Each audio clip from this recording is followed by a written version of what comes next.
Boa noite. Quero começar compartilhando com vocês uma decepção que eu tive hoje, uma frustração grande, porque na sexta-feira eu convidei uma pessoa, mandei lá um áudio bem bonito, me contaram, falaram assim, essa pessoa, ela diz que morre de vontade lá na igreja, mas ela tem vergonha, diz ela que não tem roupa, ou ela não sabe como é que chega, manda um convite para ela que eu tenho certeza que ela vai. Peguei, gravei um áudio bacana, falei, vai ser eu que vou falar à noite, domingo, então 7h30, eu conto com a sua presença, já põe na agenda aí, eu sei que você é um homem de muitos compromissos, para você não faltar. Sabe o que aconteceu? Hoje, 7h28 da manhã, eu recebi essa foto. Ele aqui na porta da igreja, achou que o culto era de manhã. Eu falei, rapaz, e agora, hein? Como que fica? Você costuma acordar nesse horário? Não, fica tranquilo, eu fiz uma confusão, mas à noite eu vou estar com vocês. Infelizmente ele não veio, vamos continuar convidando, vamos continuar orando. Eu achei muito corajoso, né? 7h30 da manhã ele estava aqui. Vamos continuar, o nosso trabalho é esse, independente, talvez nós insistirmos e as pessoas continuarem adiando a aceitação desse convite, o nosso papel é esse. Vamos continuar falando, vamos continuar anunciando até que toda essa cidade tenha contato com o verdadeiro evangelho. Amém? Eu agradeço você que está aqui hoje. Você podia estar fazendo outras coisas, mas bondosamente atendeu também esse convite. Está aqui participando desse culto. E nós vamos, nessa noite, pensar sobre alguns papéis que Jesus tem no plano de salvação. Antes disso, eu queria começar com algumas perguntas. Você consegue perceber e sentir a influência do pecado na sua vida? Como em algumas situações ele nos faz pender para um lado, e quase sempre para o lado negativo, para o lado ruim. Você consegue sentir na pele esse certo domínio que ele exerce sobre as nossas vidas? Talvez você nunca parou para considerar isso, mas as consequências da influência e do domínio dele, eu acredito que você consegue perceber. Porque é algo mais visível, é algo que nós conseguimos olhar tanto para a nossa vida, como para a vida do nosso próximo, e de alguma forma ver toda a dor, todo o prejuízo, toda a decepção que o pecado causa em nossas vidas. A Bíblia fala dessa realidade que envolve cada indivíduo da raça humana. Mas felizmente, ela também fala sobre alguém que pode nos ajudar com essas questões. Eu quero que você abra a sua Bíblia comigo, na primeira carta de João, capítulo 2, verso 1 e 2. Nós vamos ler somente 2 versos nessa noite e daqui tirarmos pelo menos 3 lições importantes para a nossa vida. 1 João, capítulo 2, verso 1 e 2. Lá no finalzinho, não é o João grandão, não é o Evangelho, está perto das cartas de Pedro.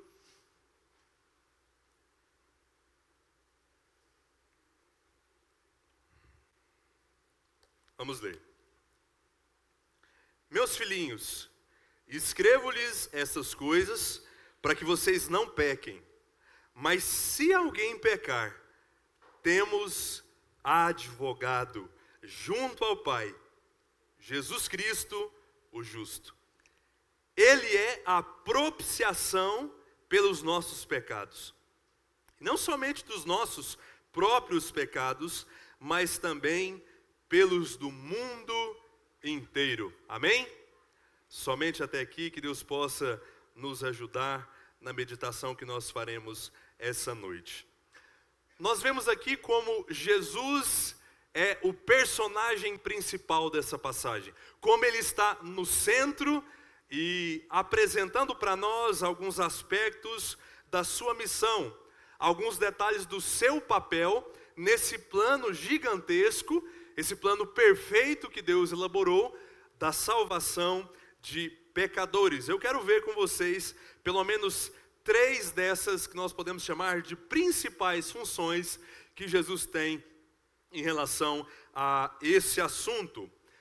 Nós vemos aqui João destacando essa atuação de Jesus, mostrando como ele pode trabalhar, como ele pode nos ajudar na batalha contra o que nós já falamos na introdução, nessa luta contra o domínio do pecado, nessa batalha em para conseguirmos quebrar as algemas que o pecado coloca sobre as nossas vidas. Além disso, Jesus pode nos ajudar em relação a lidarmos com a culpa que esse pecado coloca diante de nós.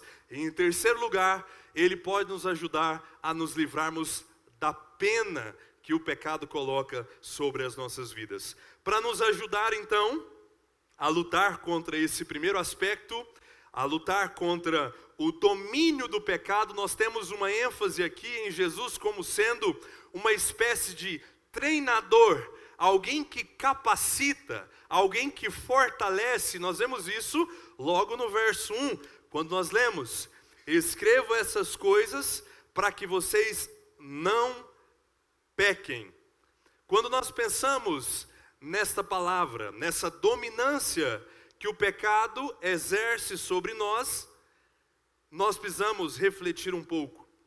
Como é possível isso, não pecar? Em um mundo dominado pela maldade,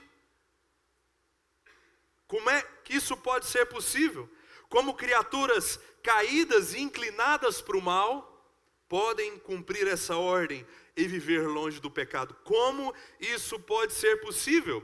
Quando nós olhamos alguns textos do Evangelho, às vezes nós ficamos assustados. Um desses é o que nós temos no Evangelho de João, capítulo 8, verso 34. Nós temos uma declaração de que aquele que peca, aquele que pratica o pecado, torna-se um escravo, torna-se um refém, torna-se um servo do pecado. E a pergunta que eu tenho é: que escolha o escravo tem? Será que ele pode decidir o dia que ele vai trabalhar ou não? Não, hoje é sexta-feira, eu vou parar mais cedo. Hoje é até meio-dia. Não!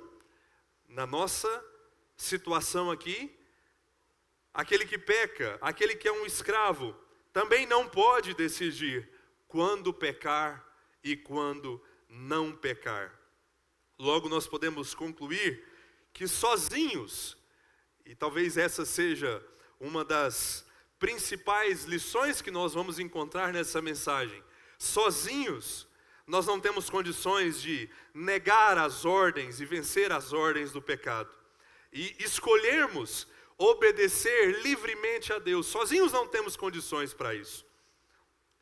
Eu sei que talvez você já ouviu esse texto, mas agora Paulo, tratando sobre esse assunto, na carta aos Romanos, pôde afirmar que ele tinha conhecimento que na sua vida, a sua natureza terrena, a sua velha natureza, nela não habitava nenhum tipo de bem, porque ele diz que o querer fazer o bem estava nele, mas não a condição para realizá-lo, porque não faço o bem que quero, mas o mal que não quero, esse faço. Aqui Paulo está retratando a realidade da humanidade sem Cristo, sem esse treinador, sem esse capacitador, sem esse indivíduo que nos dá força e condições para conseguirmos mudar esse cenário. Longe de Deus, isso é impossível. Nós somos essencialmente maus. Nós podemos até ter vontade, uma certa dose de vontade de fazer o bem, mas na maioria das vezes nós não conseguimos tomar a decisão certa. Por outro lado, o mal que nós queremos, na maioria das vezes nós não queremos fazer, mas esse sim nós fazemos. Eliezer, parece que esse texto piorou ainda mais a situação. Responde logo, como é que pode ser possível isso? Viver sem pecar, como João está propondo aqui. Como é que é possível viver sem pecar o tempo todo? Sem se deixar guiar pela influência do pecado? E a resposta que nós temos aqui é Cristo. Jesus Cristo é a resposta. Nós só podemos vencer através de uma capacitação divina, algo sobrenatural, algo externo que nós não temos em nós mesmos. Jesus nos treina para essa luta, Ele nos capacita para essa batalha, Ele nos dá força para conseguirmos resistir os impulsos da nossa velha natureza e não vivermos mais presos ao pecado. Ele pode fazer isso porque enquanto Ele esteve aqui no nosso mundo, Ele, assim como nós, também foi tentado, Ele foi também exposto a situações de vulnerabilidade. Nós conhecemos.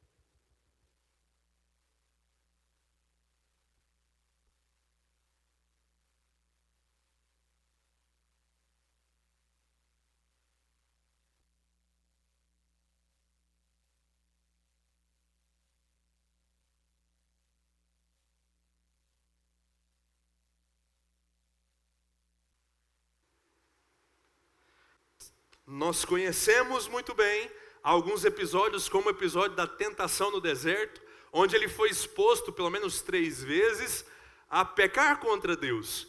Ele foi tentado, mas em todas as ocasiões, como o autor aos Hebreus pôde registrar, assim como nós somos, ele também foi, mas pelo contrário, ele não tropeçou, ele não caiu, ele não cedeu nenhuma só vez. Ele conhece, então, as nossas limitações. E por isso Ele sabe o tipo de socorro que nós precisamos. Ele conhece as estratégias dos nossos inimigos. E por isso Ele sabe como é que nós podemos nos defender e resistirmos ao poder e ao domínio do pecado. Nessa primeira parte da mensagem, a ênfase está, então, nesse trato com essa dominância do pecado em relação às nossas vidas, essa influência que ele exerce nas nossas vidas, uma luta diária que todos nós, sem exceção, estamos envolvidos.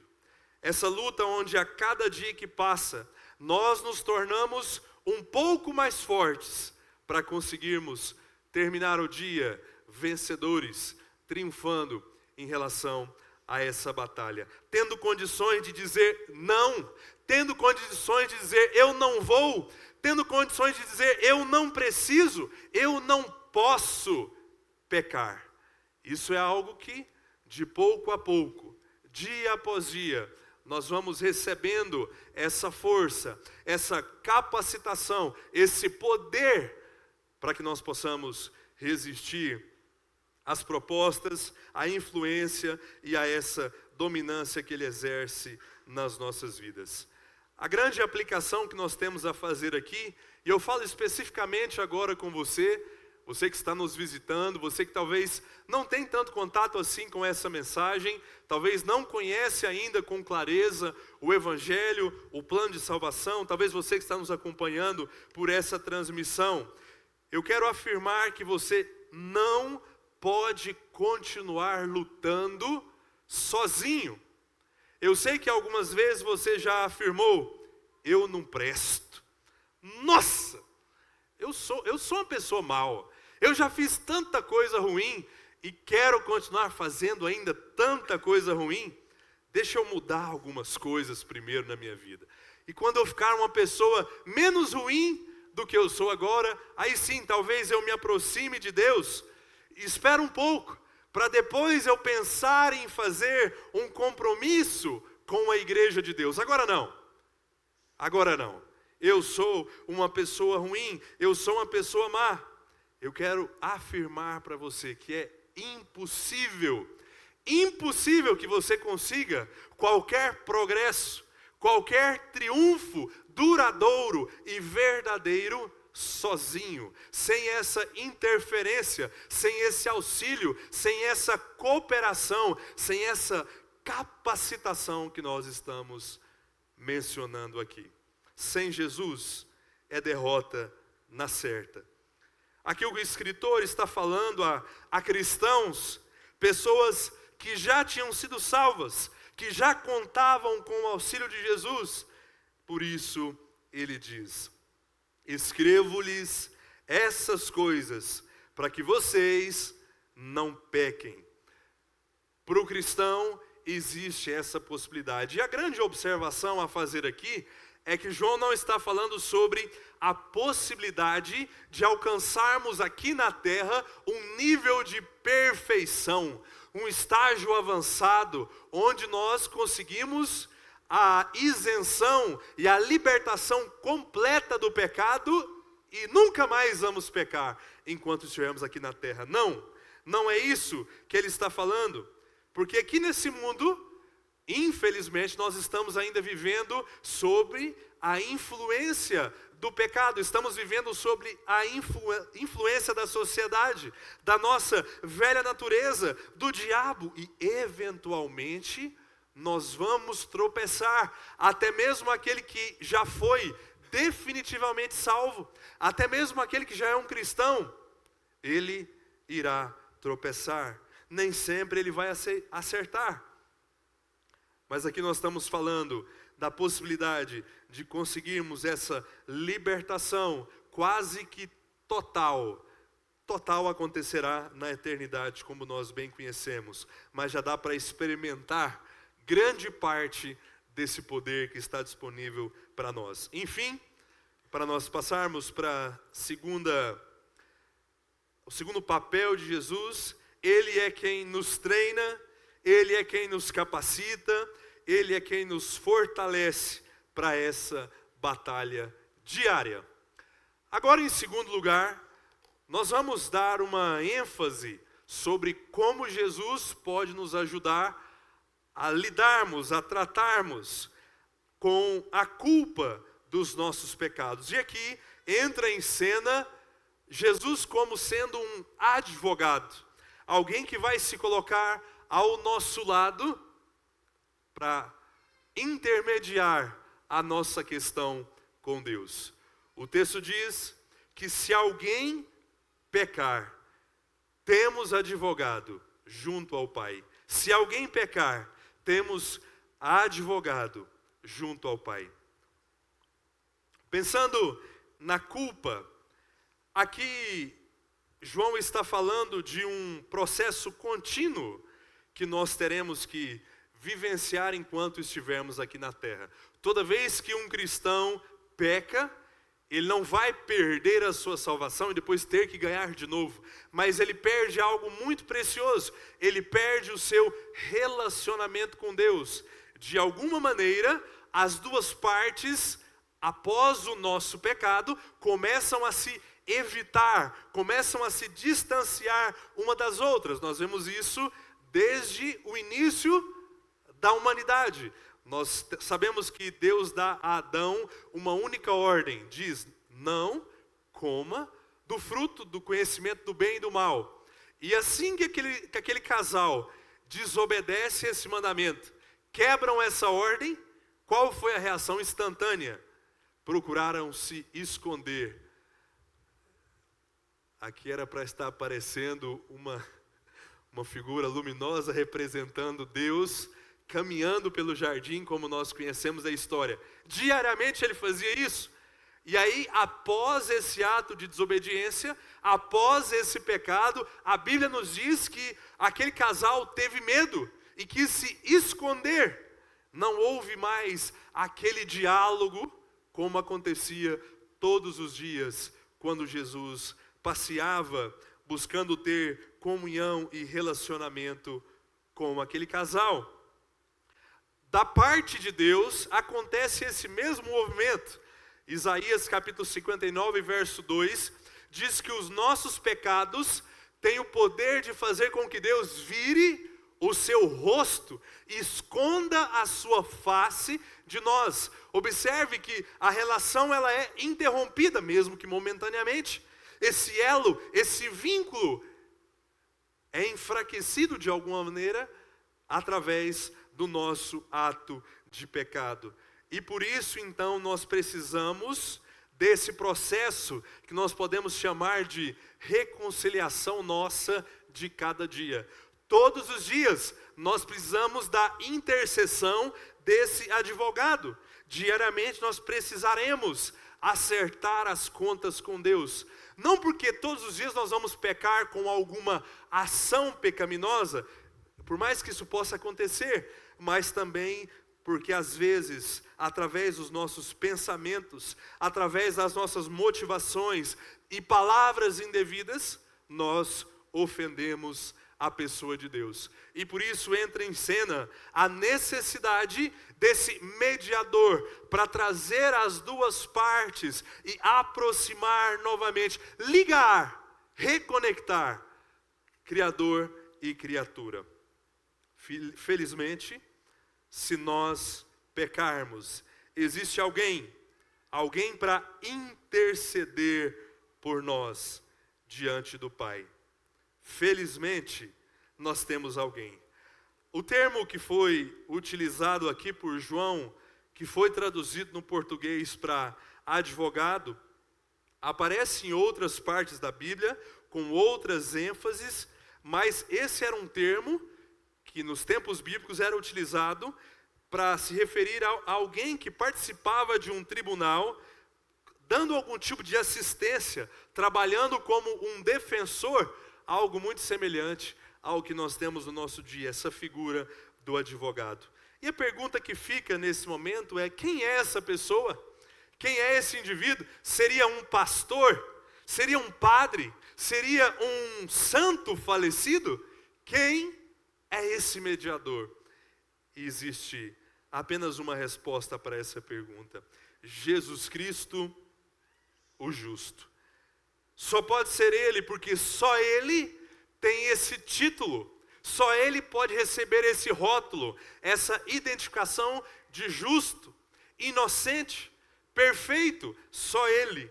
E isso é o que habilita Jesus a nos ajudar nessa causa. Só Ele e nenhuma outra criatura, ninguém que tenha sido criado em todo o universo, pode nos ajudar nesta questão. Somente Jesus Cristo, o justo. Como é que Ele conduz a nossa causa? Como é que Ele nos auxilia nesse processo de defesa? O nosso advogado não defende que nós somos inocentes. E é isso que acontece nos tribunais, não é?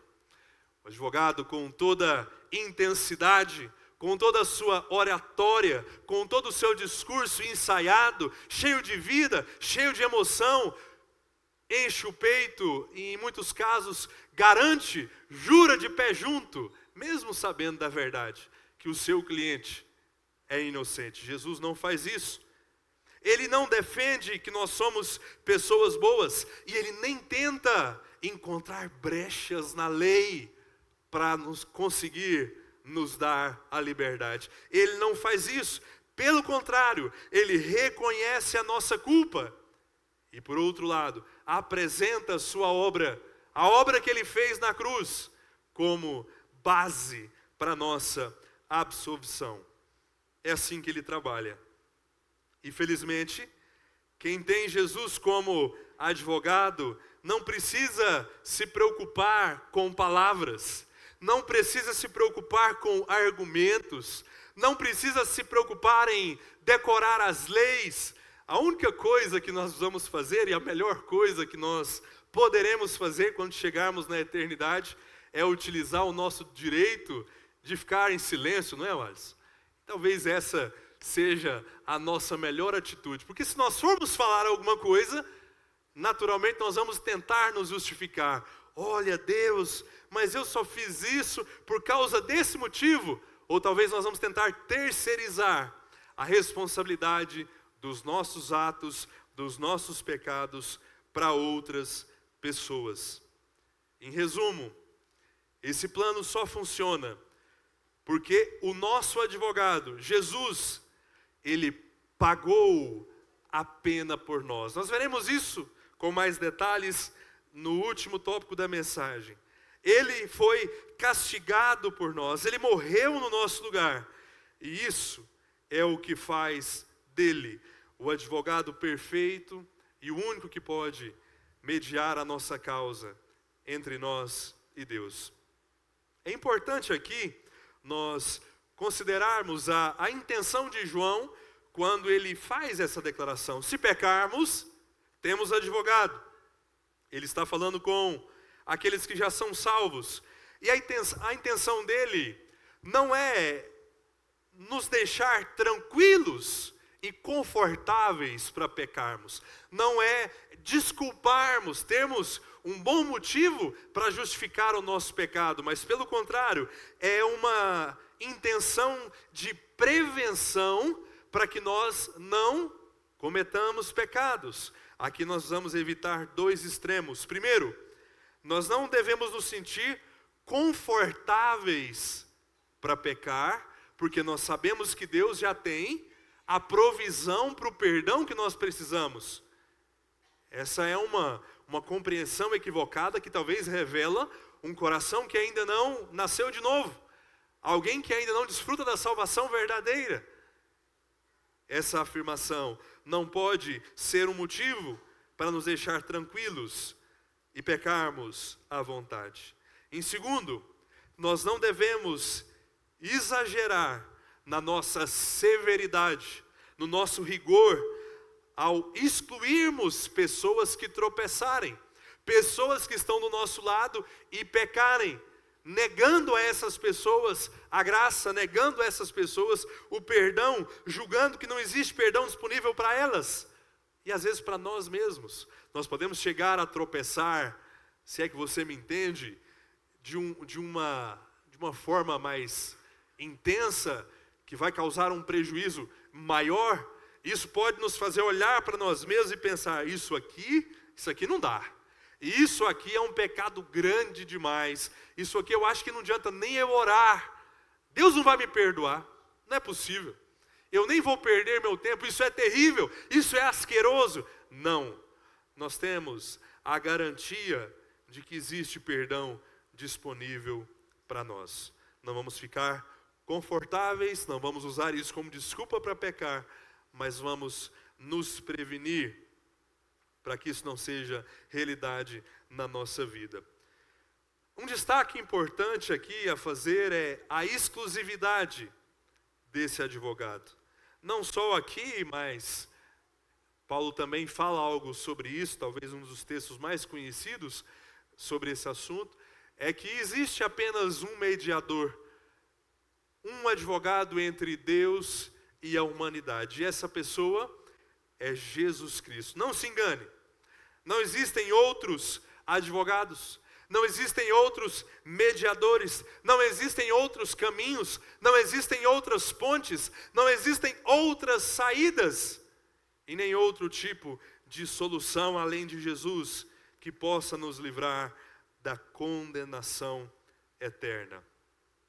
Como um bom advogado, Jesus nos ajuda a tratarmos e lidarmos com a culpa do nosso pecado. E por último, para nós terminarmos a nossa mensagem nessa noite, nós temos mais um papel que Jesus desenvolve, o papel de um apaziguador.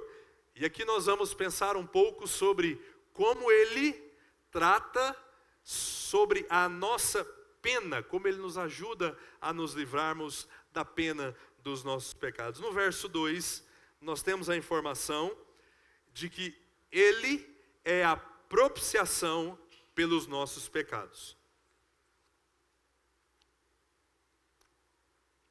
Já ouviu essa palavra? Propiciação?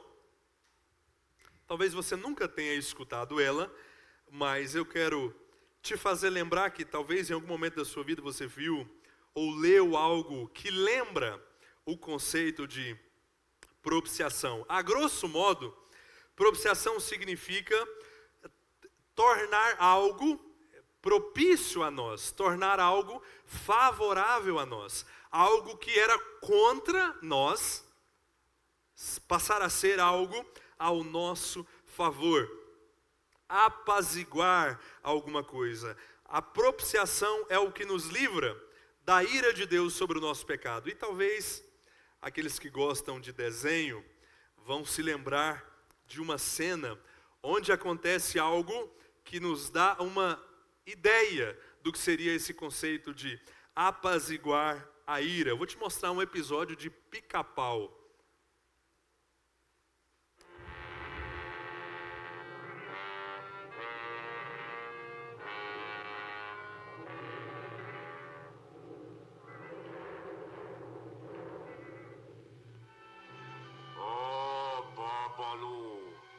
Que trouxe para o sacrifício.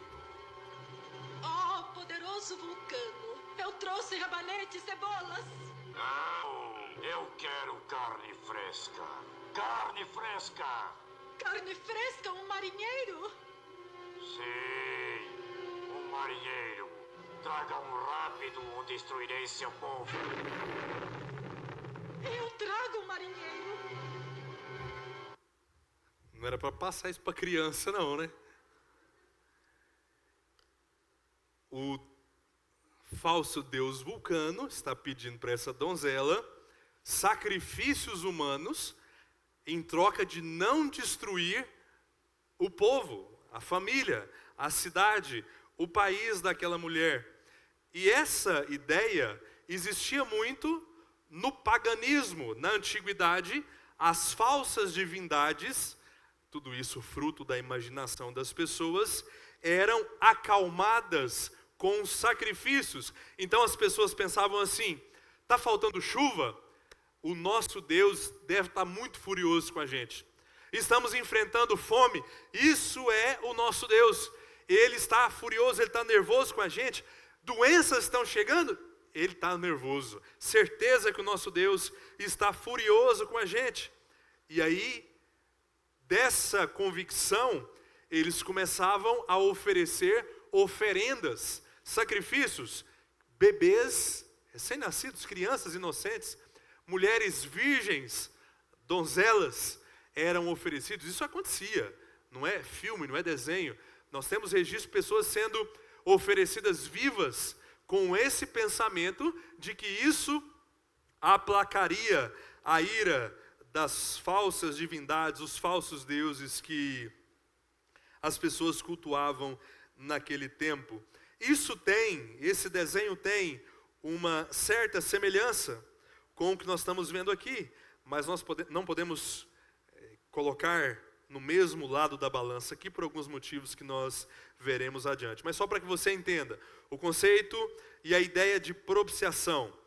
Se os nossos pecados existem, e de fato eles estão registrados nos arquivos de Deus, como é que nós podemos pensar em uma possibilidade de acalmar Deus? Se você, quando vemos algo injusto, quando talvez vemos um documentário, alguma matéria, algum jornal, falando sobre algum crime, sobre alguma atrocidade que aconteceu, muitas vezes nós ficamos furiosos, irritados, mudamos o semblante e ficamos numa torcida para que justiça seja feita, para que aquela pessoa seja punida.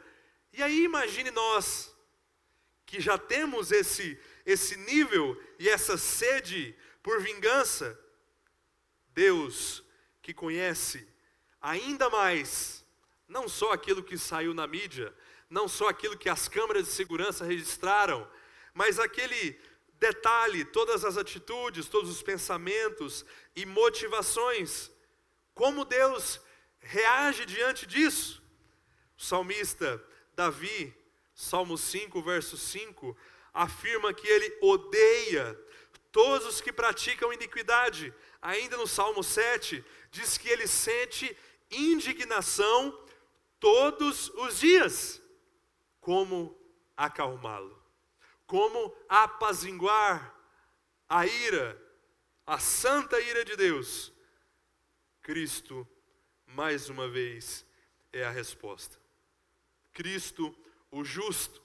Cristo, o inocente. Cristo, o Cordeiro perfeito. Cristo, o puro. Somente Ele pode aplacar, somente Ele pode acalmar a santa ira de Deus.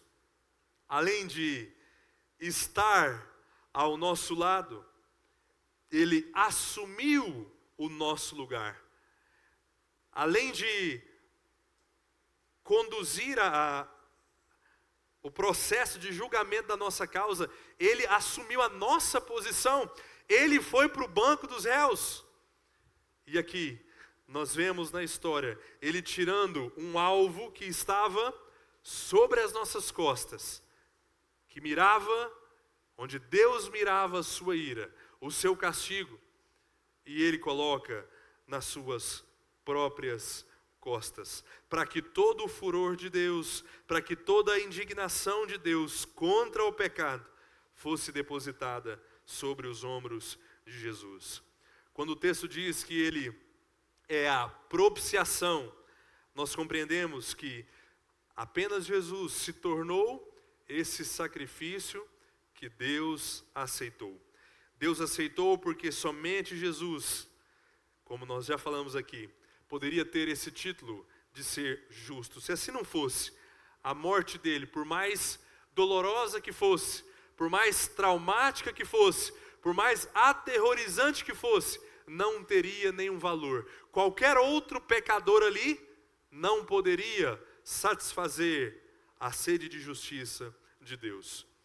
A propiciação pagã, a propiciação do pica-pau, não é a mesma que esta, porque sempre que nós vemos na história, a iniciativa era do povo.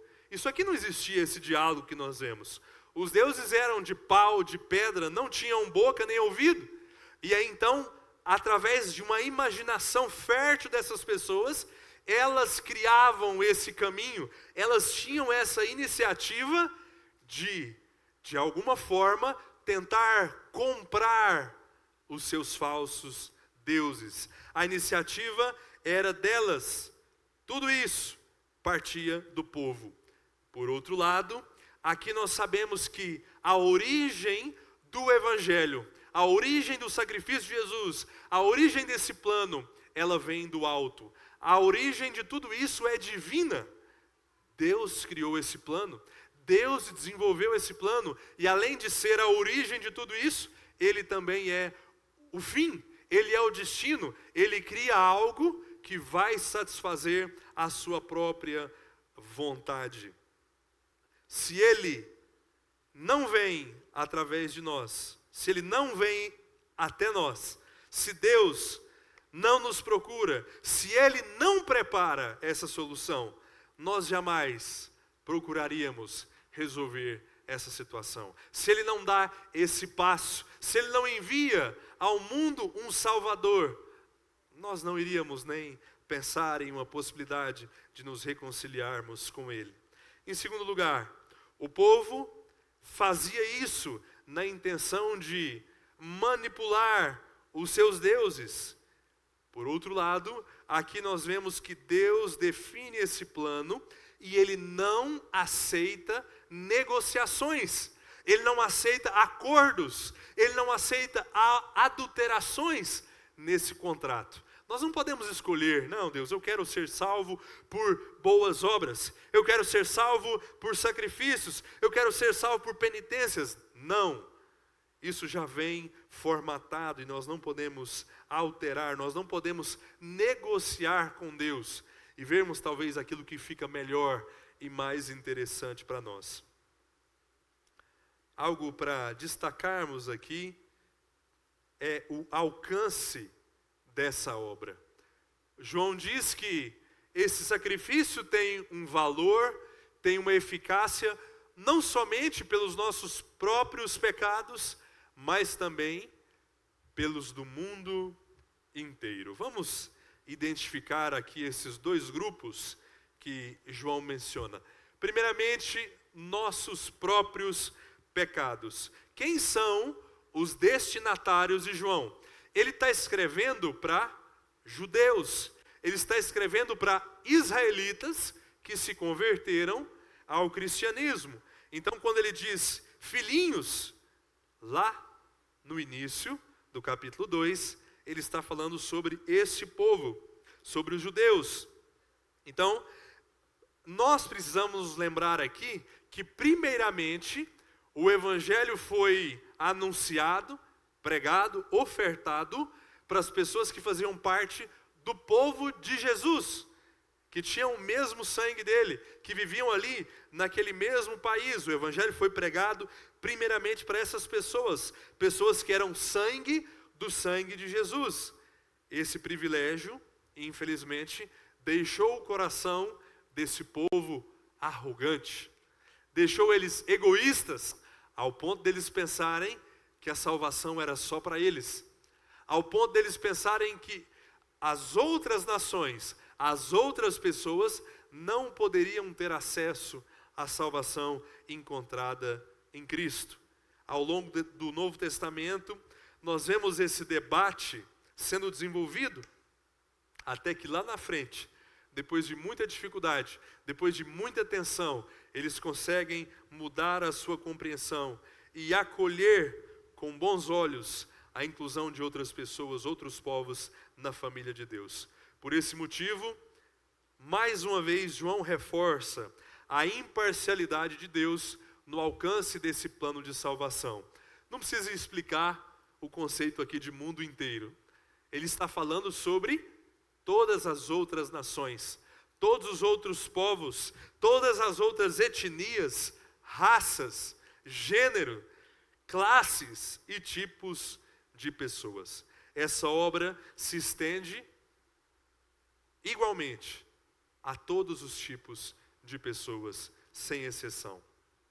Na condução dos julgamentos humanos que acontecem aqui na Terra, nós vemos que existem alguns limites, existem algumas burocracias a serem seguidas, mas não há limites para os efeitos salvadores do sacrifício de Jesus, como nós vimos aqui. O sacrifício dele é suficiente para o perdão dos nossos próprios pecados, de todos os cristãos que já foram salvos, dos judeus que decidiram crer em Cristo e também das pessoas do mundo inteiro. Nesse ponto nós vemos uma espécie de perdão universal sendo ofertado. Não estamos falando de um fato, no sentido de que todos serão salvos, porque nós sabemos que a maioria, infelizmente, estão dando as costas para esse plano, mas no sentido de que existe essa possibilidade de salvação para todos os tipos de pessoas, para as pessoas do mundo inteiro. Eu quero concluir a nossa mensagem nessa noite, considerando 3 opções que nós temos diante dessa passagem. Após ouvir essa mensagem, você tem 3 alternativas em relação ao pecado. Você pode, primeiramente, continuar escondendo a sua identidade, o seu pecado, aquilo que talvez nem a pessoa mais próxima de você sabe, como aparece no capítulo 1, você pode continuar mascarando e negando a existência dos seus muitos pecados, como você pode também confessá-lo. Você pode tomar a decisão de expor isso, falar com Deus, se humilhar diante de Deus, se rebaixar diante de Deus, assumindo a sua fragilidade, assumindo a sua impotência, assumindo a sua maldade, assumindo que você sabe que está condenado, que está perdido, como aparece no capítulo 1, verso 9, confessando para ter condições depois de abandonar, para ter condições depois de triunfar sobre o pecado, como nós vimos no primeiro ponto, na primeira tarefa que Jesus tem a desenvolver. Eu pergunto para você, o que você vai fazer nessa noite após ouvir essa mensagem? Você vai continuar adiando essa decisão? Vai continuar fugindo, se escondendo de Deus? Ou tentando lutar sozinho? Talvez você entende tudo isso, a gravidade do seu pecado, mas ainda esperando uma transformação para depois se aproximar dele. nós vimos que você não vai conseguir sucesso nessa empreitada sozinho. Talvez você está pensando sobre ainda a analogia do advogado e dizendo: Eliezer, bons advogados custam caro, né? Principalmente os mais famosos, eu não tenho condições para pagar. Aqui nós vemos que Jesus não cobra honorários, não tem custas, não tem boletos para depois você ter que pagar. Tudo já foi pago, tudo já foi assumido, todo o custo foi pago na cruz, em uma morte substitutiva de Jesus em nosso lugar. Então não pense em fazer algum tipo de complemento para essa obra. Não pense em algum tipo de esforço. Não pense em algum tipo de obra a mais para que você consiga acesso à salvação. Eliezer, eu entendi essa mensagem, mas eu ainda tenho algumas dúvidas. Será que isso realmente basta? Será que isso é suficiente? Jesus pôde afirmar no Evangelho de João, capítulo 5, verso 24, que quem ouve a sua palavra, quem ouve o Evangelho, quem ouve essa mensagem e crê naquele que o enviou, tem a vida eterna, não entra em juízo, não há condenação para aquele que se arrepende, não há condenação para aquele que crê verdadeiramente nessa obra. Ele diz, essa pessoa passará da morte para a vida. Comece hoje uma nova vida. Comece hoje uma vida sem o domínio total do pecado, como nós vimos em primeiro lugar. Comece hoje uma vida que não é guiada pela influência total do pecado. Uma vida livre da culpa do pecado. Você tem um advogado para isso, o melhor do mundo. E comece hoje uma vida sem medo, sem se preocupar com a pena vindoura, com o inferno, com o lago de fogo, que aqueles que não tratarem a sua situação com Deus terão que enfrentar por conta do seu pecado. Alguém nessa noite aqui, ou talvez acompanhando essa transmissão, que quer dar esse passo de fé? Alguém que entendeu essa mensagem e está dizendo sim para esse convite? Alguém que não quer continuar mais fugindo, correndo, amedrontado? Caso você queira dar esse passo nessa noite, nós temos toda a disposição e tempo para conversarmos um pouco mais, talvez tirarmos alguma dúvida que não foi falada aqui, para que você saia tendo a plena convicção de que você é um salvo, faz parte da família de Deus e que não tem que se preocupar com a ira de Deus sobre a sua vida. Amém?